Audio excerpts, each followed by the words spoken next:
أكيبو أبز قدس بوتا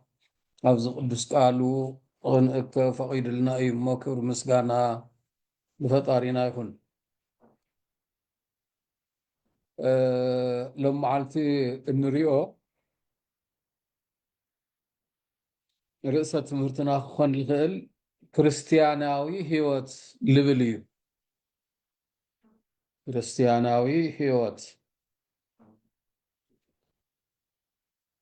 كريستياناوي هيوت تنبل انتلنا انتا اين اخن مهار نخل كاوز كريستياناوي هيوت زين كريستياناوي هيوت لمهرنا ملسيلنا ناي ود سب انت هيوت انتاي كامل مسل نرئي لخلنا نجر خنبريو ناسب انت هيوت انتاي يمثل እንግዲህ ና ወድ ሰብ ጥንተ ህይወት ትንርኢ እንተለና ወድ ሰብ እግዚአብሔር ብኸመይ መልክዕ ፈጠሮ ብኸመይ ሁኔታ ፈጠሮ ልብል ኢና ንርኢ እግዚአብሔር لفطرته فطر انتلو بملكعو بعينته فطيرو لسب ግን بأرآيو بمثاليو وين بأمثالو فطيرو مصحفهم زي يبلنا ويبي እግዚአብሔር ንግበር ሰብአ በአርአያነ ወአምሳሊነ እግዚአብሔር በመልክዕናን በምስልናን ሰብ ንፍጠር በለ ወገብሮ እግዚአብሔር ለጓል እማያው በአምሳለ እግዚአብሔር ድማ በመልክዑን ሰብ ፈጠሮ يبل أبز فطرة معرف إسرائي من حدا قصر إسرائي شدشتا إسرائي شو عطين ننو هاي لك قال خمزي يمثل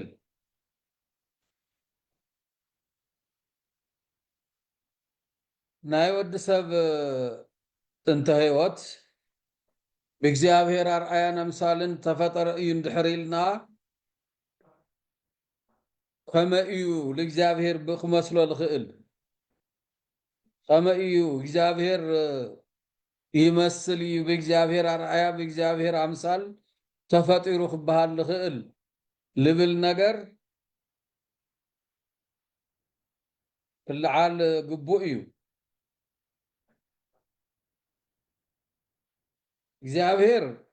بملكوتاوي ባህሪው لመስሎ ይውሊ ነገር ግን ካፍተን ባህሪያቱ ለወድሰብ ለሃዎ ጸጋንዮ ህይወትንዮ እንታይዚ እግዚአብሔር ቅዱስ እዩ ሰውን በቅድስና ገይሩ ፈጢርዎ እግዚአብሔር ሕያው እዩ ሞት ልበሃል ነገር በባህሪው ለይስማዕምዖ ሕያው አምላክ ሕማም ሞት ሕልፈት ጥፋት ስቃይ ልመስሉ ዞም ሕዚ ልበጽሕና አለው ነገራት ለይስማዕምዕዎ አምላክ ወድ ሰውን ካብዚ ሁሉ ሕዚ ለአባባና ልበጽሐ ነገር ነፃ ኮይኑ بهيوت كنبر هياو غيرو فطيرو سالساي لباوي غيرو لبام مستوعلي لحسب ايمرو للو حماقي صبقي فليو لفلت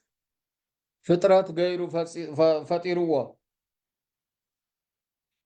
ازي ايوتي ودسب لእግዚአብሔር ለምስሎ تناس زم ثلاثة نجارات زياتهم يم هيوتو قدوس نايرو أبرخصت ካብ ክፍኣት ካብ ኣምልኮ ጣዖት ካብ ትዕቢት ካብ ሓሶት ንረሓቐ ቅዱስ ህይወት ነይርዎ ቅዱስ ህይወት ነይርዎ እግዚአብሔር አምሳል ተፈጢሩ ባህለሉ መንገድ እዚ እዩ በኻልኣይ ሕያው ለይሞት ኮይኑ ተፈጢሩ ነይሩ ሕማምን ሞትን ሕልፈትን ለይረኽብዎ ገይሩ እግዚአብሔር ፈጢርዎ እግዚአብሔር በባህሪው ሕያው ስለለኾነ ህይወት ናይ እግዚአብሔር ገንዘብ ስለለኾነ ካብቱ ባህሪያዊ ህይወቱ ሂቡ ብህይወት ክነብር ፈጢርዎ እዙይ እውን ለእግዚአብሔር መሲልዎ ማለት እዩ በአርአያ እግዚአብሔር ተፈጢሩ ትባል ተሎ ካልኣይ ለባዊ ካብ ካሊእ ፍጥረት ተፈልዩ ዝፍለጠሉ ለባዊ መስተውዓሊ ለባም ሓሲቡ ሕማቂ ጽቡዒ መሚኡ ክፈልጥ ልኽእለሉ ኣእምሮ ዘለዎ ማለት እዩ እግዚአብሔር ማእምረ ህዋኣት ይበሃል ካብ እግዚአብሔር ልስወር ነገር ፈጺሙ የለይ ኃላፊያት ልበሃሉ መጻያት ልበሃሉ ኣብ ቅድሚ እግዚአብሔር ግልጽ እዮም ኩሉ ልፈልጥ ኣምላኽ እዩ ሰብ ብደረጅኡ ካብ እግዚአብሔር ልተዋሃወቶ ናይ እግዚአብሔር አምሳል ለባም ፈላጥ መስተውዐሉ ኮይኑ ክነብረላ ልኽእል ኣእምሮ ተውሂባቶ በዚ እውን ለእግዚአብሔር መሲልዎ እዩ እዛ ህይወት እዚኣ ናይ ቅድስና ህይወት እያ ነይራ ምስ እግዚአብሔር ተንብሮ ኣብ ቅድሚ እግዚአብሔር ተኽብሮ ህይወት እያ ነይራ እንታይ ደኣ ተፈጢሩ እንታይ ደኣ ኮይኑ ሰብ ብእግዚአብሔር ኣርአያ ብእግዚአብሔር ምሳሌ ምስተፈጠረ ኣብዚ ሁሉ ፀገማት ምውፅሑ ደኣ እንታይ ይበሃል ልብል ነገር እንተሪኢና ድማ ምክንያቱ ንረኽቦ ክልተ ነገራት ፀገም ልፈጥራ ክልተ ነገራት ከም ዘለዋ ነስተውዕል ዓብይ ነገር ትዕቢት እዩ እቲ ካልኣይ ነገር እንደገና ለይምስትውዓል እዩ ብትዕቢቱ ልወደቐ ዲያብሎስ እዩ ዲያብሎስ ብትዕቢቱ እዩ ልወደቐ ማንም ብለምፀአሉ ምክንያት እንተይኮነ ብለምፀአሉ ሰበብ እንተይኮነ ማንም መስሒትዎ እንተይኮነ ብትዕቢቱ ካብ ልቡ ብልመፀ ሕማቕ ነገር እዩ ልወደቐ ካብ እግዚአብሔር ዝተፈለየ እዚ ካብ እግዚአብሔር ልፈልይ ካብ ልፈልዩ ሓደ ትዕቢት ምዃኑ የምህረና ትዕቢት ሕማቕ ነገር እዩ ናይ እግዚአብሔር ፍልስፍና እዩ ና ዲያብሎስ ፍልስፍና እዩ ይቅርታ ዲያብሎስ ለምፀኦ ክፍኣት ተንኮል ልወደቐሉ ተንኮል እዩ ኣብ መጽሓፈ ኢሳይያስ ምዕራፍ 14 ካብ ቁጽሪ ተናኣሰኻ 12 ለሎ ጀሚሩ ከምዚ ይብለና አንታ ብሩኽ ኮኸብ ወዲ ወጋሕታ ከመይ ኢልካ ካብ ሰማይ ወደቕካ ንስኻ ንኣሕዛብ ዘዋረድካስ ከመይ ኢልካ ናብ ምድሪ ተደርበኻ ብልብኻ እውን ናብ ሰማይ ክዓርግ نزفاني أب لعل خواخبتي إجابير لعل كبلو إياه أوسن سمين أب لعل إنبا مأكب قمتية أب لعل دمناتات تعرقية نتي يمنا لعل زخانون كمسلو إياه بلكا إزي تتعيد نسراقنا نابت معام قرقاد نافسي أول توردها ويم وردكا زياتها سيطان ويم ديابلوس لودقلا تعبيتيا بتعبيتو لإግዚአብሔር كمسلو إيه تلتو هاو خبري لنقاسو مسيلو سلال ترأيو زفاني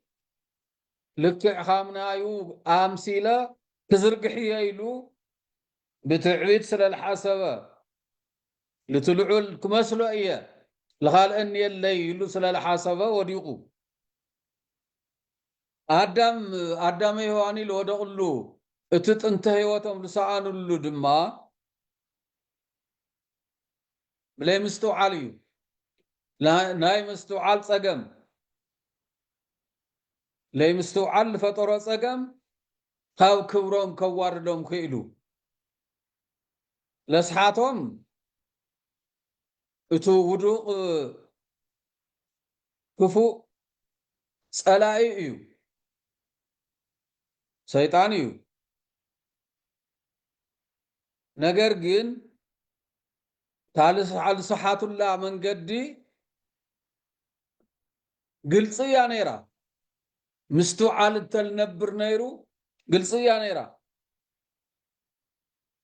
ሰይጣን ለአዳም እንታይ ካምላ አዘዞ በደንብ ይልፈልጥ ስለልፈልጥ ድማ ታልጠየቆ ጥያ ታልጠየቃ ለሔዋን ልጠየቃ ብቀት ታልጠየቃ እንታይ ትብል ካብዚ ሁሉ እዋም እዚዶ ክትበልዑ አዚዝኩም ኢሉ ሕያዋይ ልመስል የዋህ ልመስል ጥያቄ ጠየቃ ሔዋን ድማ እወ ካብ ሁሉ ዛፍ ፍረ ክንበልዕ ፈቂዱልና እዩ ነገር ግን ኣብ ማእኸል ገነት ካብ ደላ ዛፍ ፍረኣ ከይንበልዕ ምእንቲ ከይንሞት ኣይትብልዑ ኢልና ከይትሞቱስ ከይትበልዕዋ ከይትለኽፍዋ ኢሉና ኢላ ነጊራቶ እግዚአብሔር ለአዘዛ አስተኻኺላ እያ ተናጊራ ሰይጣን ከንታይ ኢልዋ አይ እግዚአብሔር እኮ ከይትሞቱ ፈሪሑ እንተይኮነስ እንድሕር ደኣ ካብዛ ፍረ እዚኣ በሊዕኹም ዓይንኹም ክኽፈት እዩ ሕማቕ ፅቡቕ ክትፈልጡ ኢኹም ከምኡ ክትኮኑ ምዃንኩም ስለልፈልጥ እዩ ዝኸልከለኩም እምበይ ከይትሞቱ ኢሉ የኾነ ኢልዋ ምስትውዓል ተልነብር ነይሩ እዚ ቃል እዚ የማኣመነቶይ የም ተቐበለቶይ ነይራ ብለይ ምስትውዓላ بتنسى لها حساب تقبلا بليعة نسوء لونا بليعتو أن برتنا يقدسنا هيوتهم سيئنو عينهم بالتخفتا حاتياتهم يوم نورهم يوم للرأيو قليل رأي ونقر يلي ناي برهان لبسهم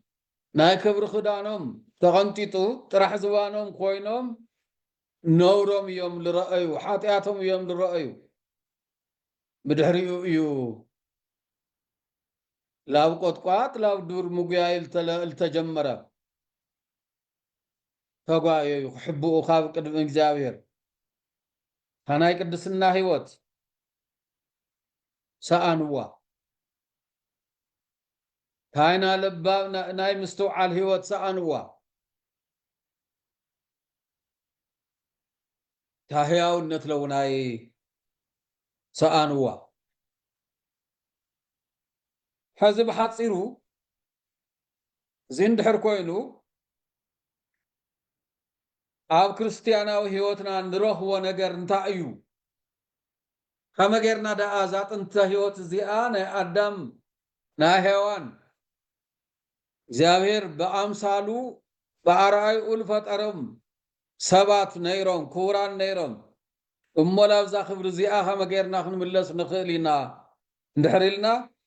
ብለይ ምንም ጥርጥር ክርስቲያናዊ ህይወትና ላብዚ ይምልሰና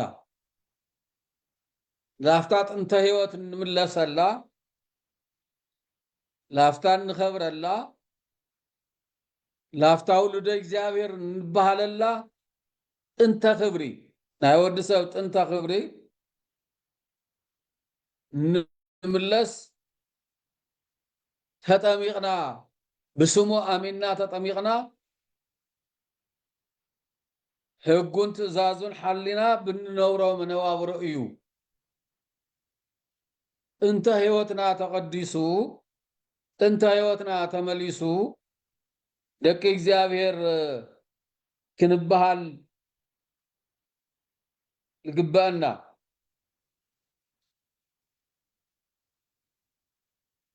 ቅዱስ ዮሐንስ ከም ዝጽሓፎ ኣብ ወንጌል ዮሐንስ ምዕራፍ 1 ቁጽሪ 12 ነንብቦ ከምዚ ይብል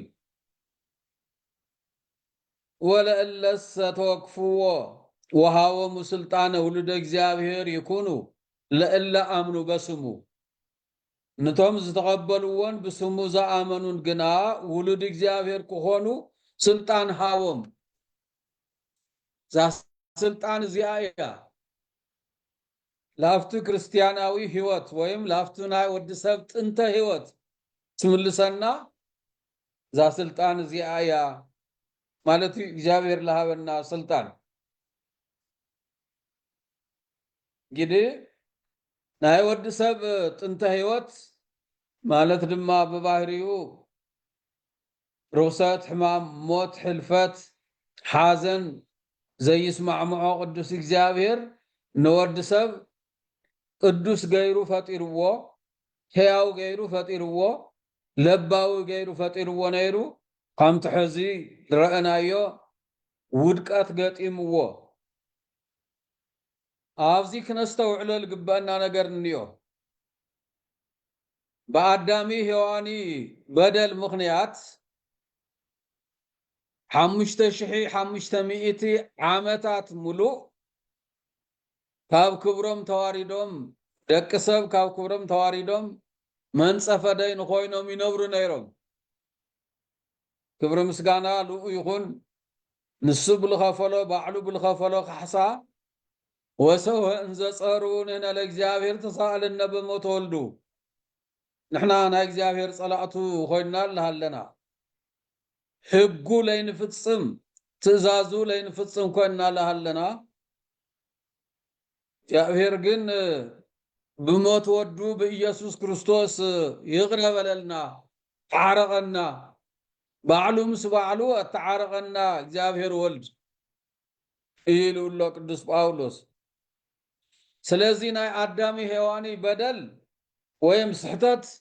ለ5500 ዘመናት ክብረ አሲናቶም ነይራ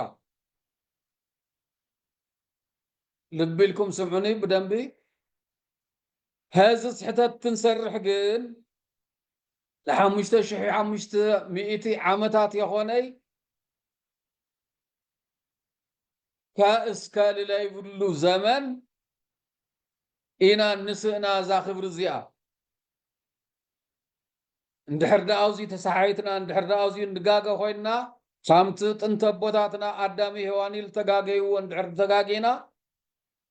أب 5500 عامتات نرخوات تيكونتس لزلا علم التفرد نجريات مسألنا لزويو كريستيان لتوهاو صقا لتوهاو خبري عبي سلالخونه للعاله سلالخونه كبرو بالقباء حيزو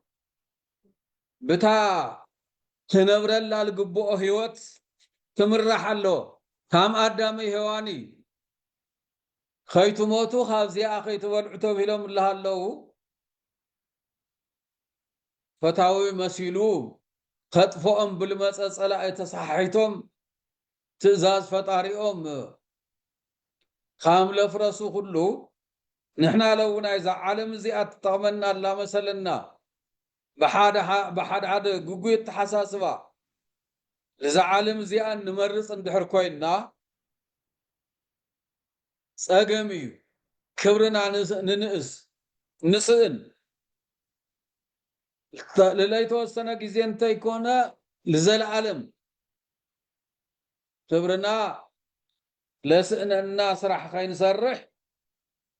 አውዚ ምጥንቃቅ ሄድልየና ማለት እዩ ስለዚ ክርስቲያናዊ ህይወት ትባል እንተሎ ወድ ሰብ ላፍቱ ጥንተ ህይወቱ ላፍቱ ጥንተ ክብሩ ልተመለሰሉ ህይወት እዩ ማለት እዩ ክርስቲያናዊ ህይወት ክርስቲያን ዝኾነ ሁሉ ምእመን ካህን ይኹን ካሊ አገልጋሊ ክትተሎኽ ሰርሖ كفصمو زغبا قنوع قدوس فولي زلالماوي خبر زغوناصف እግዚአብሔር ዝሕጎሰሉ ተግባር ማለት እዩ ክርስቲያናዊ ህይወትና ክምራሕ ልግብኦ ብዙ እዩ እግዚአብሔር ልሕጎሰሉ ስራሕ ድየል ሰራሕ ለኹ ወይስ ጎደሎኒ ብምንታይ እግዚአብሔር ይሕጉሰለኹ ብምንታይ ከእግዚአብሔር ይሕዝነለኹ إلنا عرسنا الله مرمرنا ننورلو هيوتيو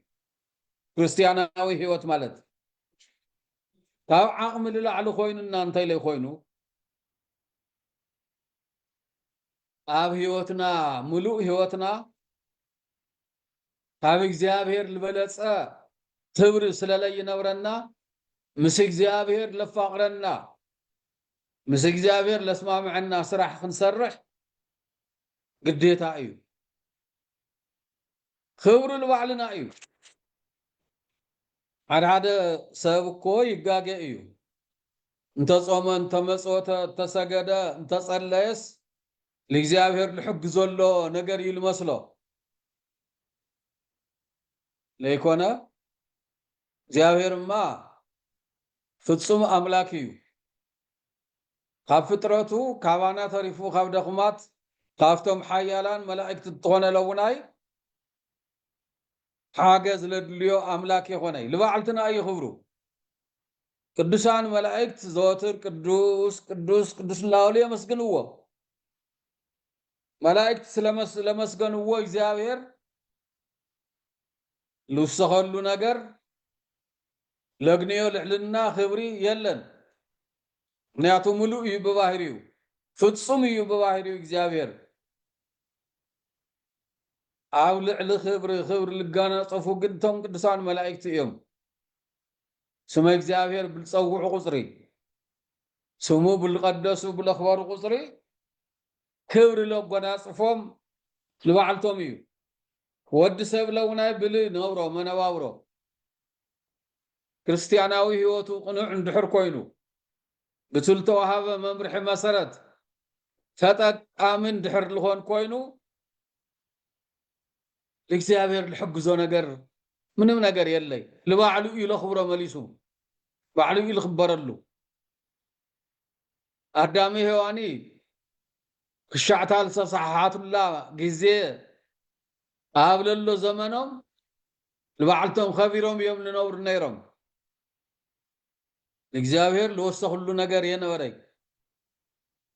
ሐርት ዛዙ ብለው ግደሉ ግን ክብሮም ሲኢኖም ተዋሪዶም ናይ ዲያብሎስ ባሮት ልሙኻን በቂዖም ናይ እግዚአብሔር ምሩጻት እግዚአብሔር ልፈትዎም ነበሩ ሰባት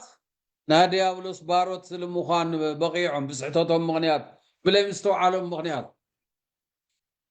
سلازي كريستياناوي هيوتنا بمستوعال كنحزو ايو لقبأنا بمستوعال كنحزو يقبأنا كريستياناوي هيوتنا بقبو تتحزو يخنبل نخيل ክርስቲያናዊ ስነ ምግባር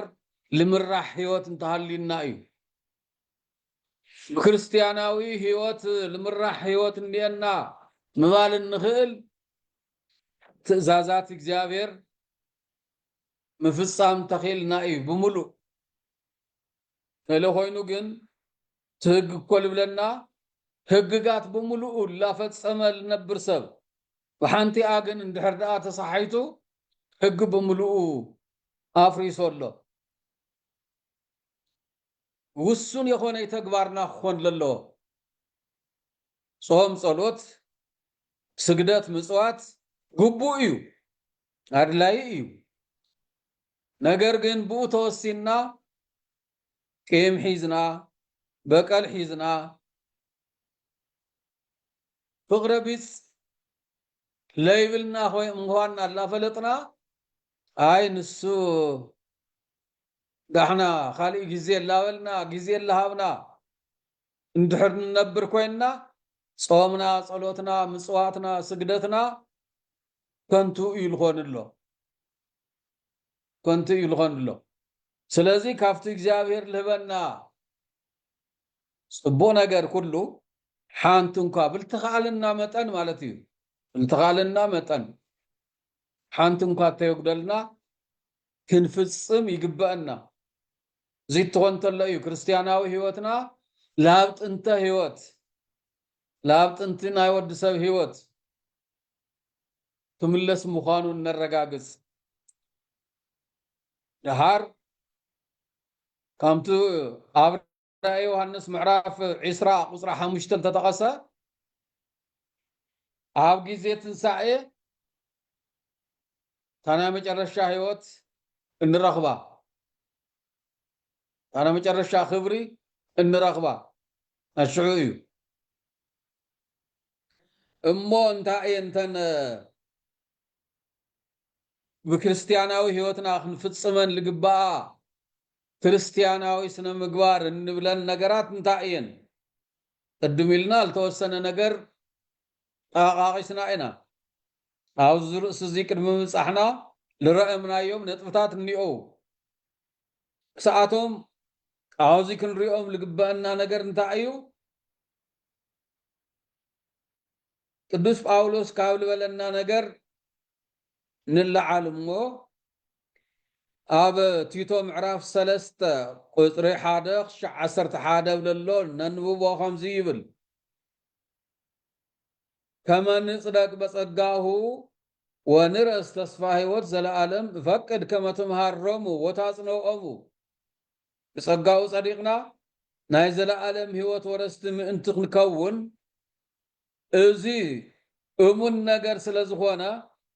ነቶም በእግዚአብሔር ዘአምኑ ሰናይ ግብር ንምግባር ምእንቲ ክተግሁ ንዚያ ጸቢቕካ ክትምህሮም ተጽንዖም እደሊ ይብለሎ ክትምህሮም ተጽንዖም እደሊ ኣብዚ ጊዜና መብዛሕቱ ሰብ ንስኻ ትጋገለኻ የመንገድኻ እሞ ብዚ መንገድ እዚ ተስተኻኸል ተመለስ ንስኺ ትጋገለኺ እዚ ገጋን እከሞ ተመለሲ መንገድ ተስተኻኸል ኢልካ ትናገር ተለኻ ይጸልአካ ትሰብ ይጸልአካ ካህን ንሕና ድማ ሰብ ከይጸልአን ላበልና ክንናገሮ ክንምህሮ ክንምዕዶ ልግበአና ተግባር እንተይፈጸምና ንሓልፍ ለና ክልቲኡ ጌጋ እዩ ክልቲኡ ላ ፍርድ ካብ ፍርደ የድሕነና ካህን ናይ ምእመን ተግሳጽ ናይ ምእመን ወቐሳ ወይም ናይ ምእመን ጸርፊ ፈሪሑ ካብ ሓቅ እንድሕር ርሕቕ ኮይኑ ካብ ፍርደ ይድሕኒ ካብ ናይ እግዚአብሔር ተግሳጽ ካብ ናይ እግዚአብሔር ወቐሳ ካብ ናይ እግዚአብሔር ፍርዲ ካብ ዝምድር ለላ ናይ ምእመን ጸርፊ ትቐልል ክብሪ ነግንየላ እያ ከምኡ እውን ሓደ ምእመን ካብ ጌግኡ ትመሃር ትንገሮ እንተሎ ኣነ እየ ልፈልጥ እንታይ እትዩካ ብልብል ناتعبيت منفس اندحر لقعاز كوينو خبيديو اتكاهن انتقسسان توقسا او زمدر زيل لوقسا لخفو يخوني لصقايو بصقو صديقنا نايزرا علم هيوت ورست من تنكون يلو الله ازي امون نغير سلازخونا نتوب እግዚአብሔር ዘአምኑ ሰናይ ግብርን ምግባር ምን ትختقሁ ነዚያ ጸቢቅካ ክትምህሮምን ክትግስጾምን እደሊ ይሉሎ ቅዱስ ጳውሎስ በዚህ እንተ ተሰማሚዕና እና ሁሌና ዘላዓለማዊ ክብሪ ዘላዓለማዊ ህይወት ክንወርስ እንኽእል ታ ናይ ጥንቲ ህይወትና ክንረኽባ እንኽእል በዚህ እንተ ተሰማሚዕና እዩ ወሆን ልኽእል ክርስቲያናዊ ስነ ምግባር بእምነት ጸኒዕኻ ተስፋ ሰኒዕካ ናይ ክፍኣት ጉልባብን ሓቂ ዘይኮኑ ምኽንያታትን ተይሓወስካ ብንጹህ ልቢ ፍቓድ እግዚአብሔር ትፍጽመሉ ናይ ቅድስና ተግባር እዩ ከምልስ አዛ ነጥብ እዚኣ ክርስቲያናዊ ስነ ምግባር بእምነት ጸኒዕኻ ተስፋ ሰኒዕካ ናይ ክፍኣት ጉልባብ ወይ ምኽንያት ሓቂ ዘይኮነ ምኽንያት ማለት እዩ ተይሓወስካ ብንጹህ ልቢ ፍቓድ እግዚአብሔር ትፍጽመሉ ናይ ቅድስና ተግባር እዩ ክርስቲያናዊ ተግባር ልባል ስነ ምግባር ልባል እዚ እዩ ክርስቲያናዊ ህይወት ልህነጸሉ መንገዲ እዚ እዩ ሓቂ ጎይታና ኢየሱስ ክርስቶስ እዩ ሓቂ እዩ ጎይታና ኢየሱስ ክርስቶስ ሓቂ ይሉና እዩ ክርስትና እውን ሓቂ እዩ ስለዝኾነ እውን ክርስቲያን ሓቀኛ ህይወት ወይም በሐቀኛ ህይወት ክነብር ናይ ግድን እዩ ህይወቱ ሓቀኛ ክኾን ይግባእ ኣብ ህይወትና ውሽጢ እንኒ ልብል ካሊእ ሕውስውስ ልብል ነገር ክነብሮ ይግባእ እዩ حق طرح يا هيوت كريستيان كتكون القباء حقيقة زي أنت قوينا يا كريستيانا وهيوتي وكريستيانا وهيوتي تعمامينا فانات انتي ناي ودسب كبري خرخ بائي للا أمن أو هيوتي وجتي حق انت اللي حقنا مخانين دقنا أنا يخون كمسكر لقباني بعلو يخون يود سب كمسكر لقباس للبعلو هذا أمساها كوابي خالله كمسكر يقبا هاول لا عليك زاوير كمسكر يقبا أنا ما أنتهي لني راح إيدي كوئية حاتياتنيا كوئية لتنعقو منن كوئية ايام لو لتن قدسان بوتاتنا تن قدسان النتاتنا زي مجلس يوم تاينني انا بيدي انتايلو توايل ركب قوم نجر انتايلو بزح قوم نجر لهالو بزح ناي قدسنا تكبر ناي قدسنا صراح الله صرحو انا ما انتاينني ترح ايدي داخنكوي يولو زينا قدسنا مغلصي አባና እዚን ይካል ይካሊ አሰጋም ነገር እዩ ሐቅ ለምንጋር አሰጋም እዩ ንሽተይ ነገር ያ እንባ መሲላት ትረአየና ንሽተይ ስራሕና ኣብ ቅድመ ዓይንና ለአና እንባ መሲላት ትረአየና ሞ መን ካማይ አው ልብል ተጽሕና ጌጋ እዩ እዚ ጌጋ እዩ ስለዚህ ጎይታና حق خشع لخونه نحنا لوناي بحق هيوتنا خنمرح يقبانا قالوا خمزي يبل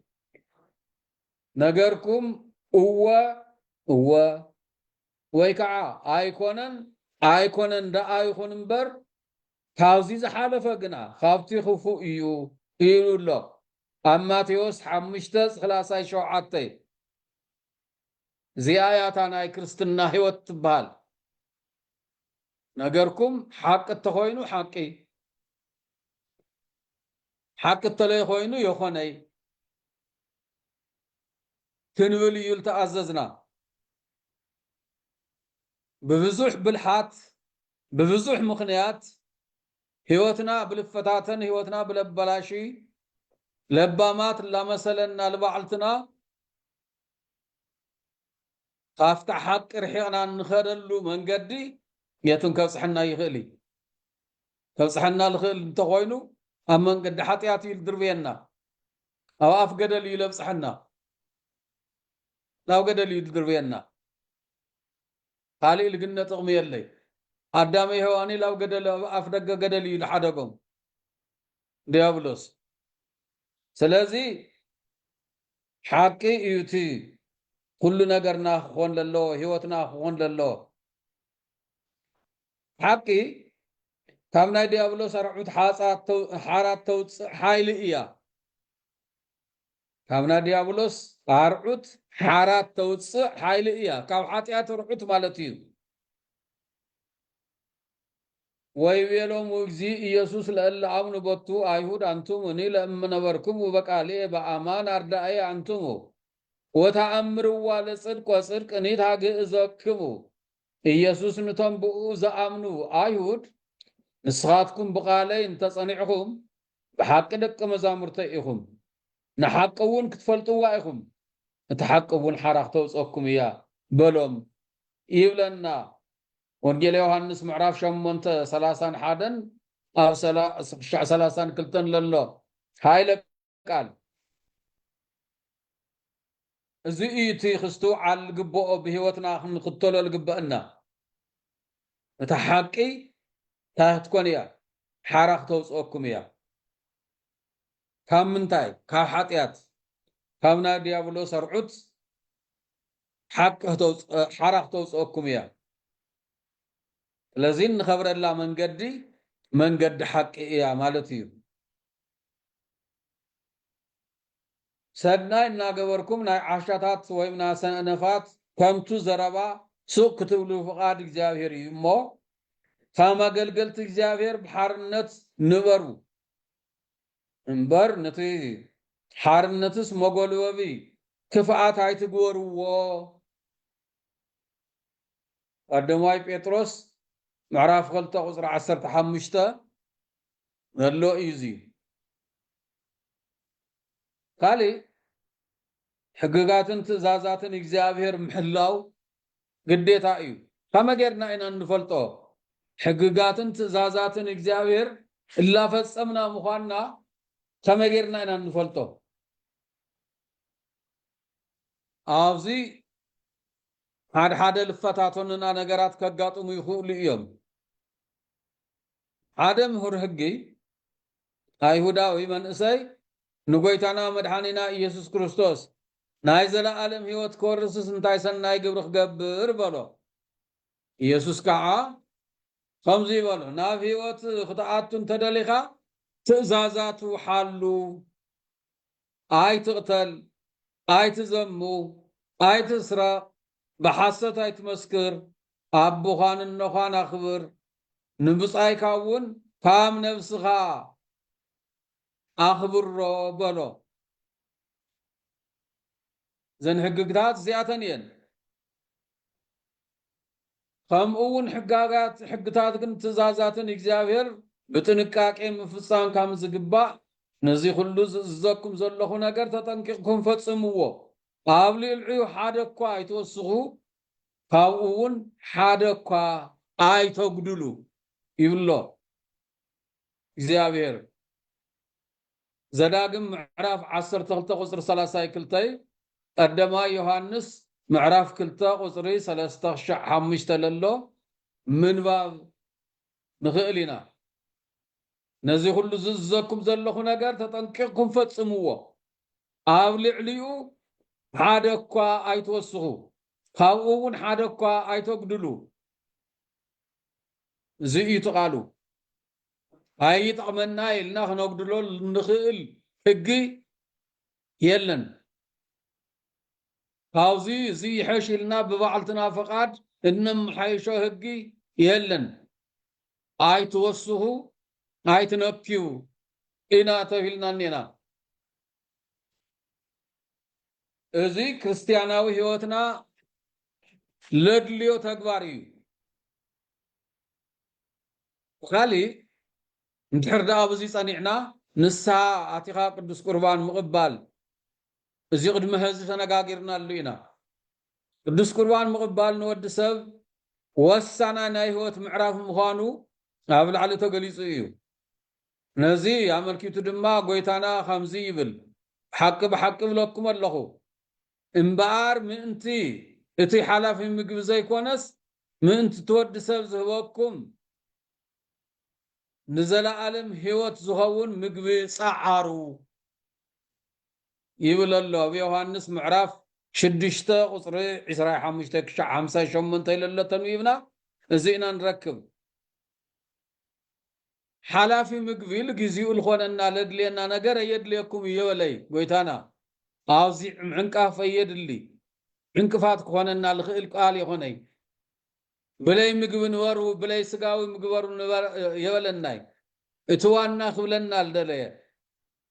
زلا علماوي هيوت الخوننا مقبي لو اختقنيو صعارو سنة مقبار صنيعكم بنسها صنيعو نصيحكم سقا ولد اكزابير دم ولد اكزابير تقبلكم ناي زلا عالم هيوت ورسو يلو لنا الله زيل مخان ود سب مدراوي مقبي ايد اللي يولي باعلو خمل ولنا خمل مهارنا سيساينا زلل الاتنا بلو ولنا كوسو يبعلو يو حسابنا ጭንቅና ናይዛ ዓለም እዚ ክብሪ ኮይኑ ከይውሰን ናይዛ ዓለም እዚ ክብሪ ብምግናይ ከይንውስኖ እዩ እቲ ብጣዕሚ ኣድላይ ኮይኑ ልነግረና ኣሎ ናይ ንስሓ ጾም ጸሎት ስግደት ምጽዋትን መንፈሳዊ ጥቕሚ ፈሊጥካ بجبو تتقامي مخان كم زجبا هزونا بلعل تقليص إيو نزيك نزوم قصيلهم زلو تقصيصات من منواب مردا إيكاليو يبل تقصيصات للو لقاس عصر تغلطة قصري سلاساي سلستي عصر تحادة قصري حادق شعر بعته قدموا تيموثيوس معرف شدشته قصري عصر تشوعاته عصر تشعاته ماتيوس عصرت تشعاته وصر عصرت شدشته عصرت تشعاته دلون تنويبنايو لزي تقمنا ايو مالتيو انجدي كريستياناوي سينو هيوتنا ياو بزخم زي لبلا قنوع من قد تمرحنايو اتا نات انت كبرنا انرخب الله من قدي زياء بزيد تتخاتلنا ايوت انت من قدنا قنعخو خونلنا الخئل سلازي فقر بيس اندحر ليلو خوينو ابو خان نها مخبار اندحر ليلو خوينو كل نجر فقاد اكزابير تيكونس بفقاد كا كمرحلو نجر اندحر كوينو اسقامي الخون زي كي ينبر يو مصحفت المهران الله مصحفت مكتتال لدلينا لزي لزي أبلغ تصل فقر اكزابير فقر واغاني لول ملعال غيرنا خنريو إنا انتصللو إنا لهزب زي كاخلنا ايو غنياتو لتياقي الخون جزيق حرقلكم إلى أهلنا لولهو تياقي ندحر ليولكم ناو نقصالك كاليو وسبحات لإكزابير تباركو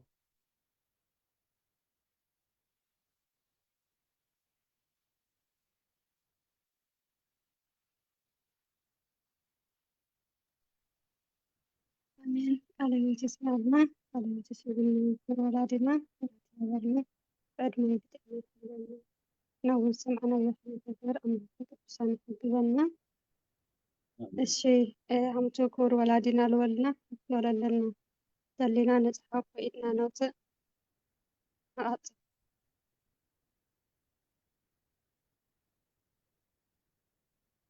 እሺ ኢድ ኣውፂእኹም ዘለኹም ክፉት ኢለ ኣለኹም ቀፅል። بسم الله وولد ومنفس قدس هذا ملاك أمن قال تسمعنا قال تسمعنا يفتح النبا እግዚአብሔር ይፍታህ እግዚአብሔር